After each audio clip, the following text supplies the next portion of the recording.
ఇవన్నీ మనసులోంచే కదా వస్తాయి. కాబట్టి ఆ మనసుని ఈ తంత్రం మంత్రం అనేది ఏమిటంటే ఇందులో చాలా రకాలు ఉంటాయి. చేతబడి అనేది శరీరానికి చేస్తారు, బాణామతి అంటే మైండ్కి చేస్తారు, తంత్రామతి వాడ డీప్గా అవసరం లేదు. అయితే ఇందులో శరీరానికి చేసినప్పుడు ఫస్ట్ శరీరం మీద ఇంపాక్ట్ చూపిస్తుంది, తర్వాత మనసు మీదకి వస్తుంది అది. కానీ మనసులో స్థిరమైపోతుంది. శరీరంలో ఉండేది ఉంటుంది కొంత మీకు ఇబ్బంది, కానీ మనసులో ఉంటుంది చూడండి ఆ బాధ, అది మాత్రం వర్ణనాతీతం, చాలా భయంకరంగా ఉంటుంది. అంతే కదా, మనసుకు తగిలిన బాధ మానుతుందా చెప్పండి? శరీరానికి తగిలితే మందు పెట్టుకుంటావు, ఏదో పట్టి కట్టుకుంటావు, కొన్ని రోజులకు మారుతుంది.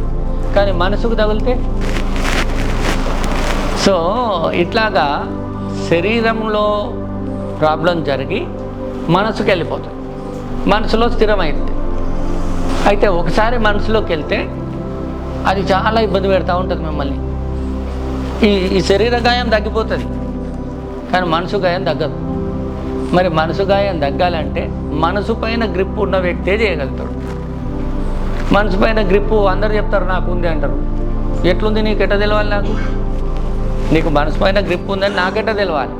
అంటే నా మనసులో ఉన్నది ఏదో ఒకటి నువ్వు చెప్పాలి. లాజిక్ అంతే కదండి. చెప్తే ఓ గురువుగారికి తెలుసు కాబట్టి మనం సరెండర్ అయిపోవచ్చు.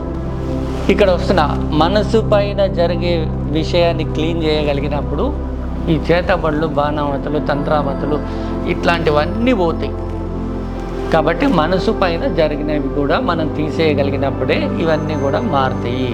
కాబట్టి అది we can do very nicely అయితే.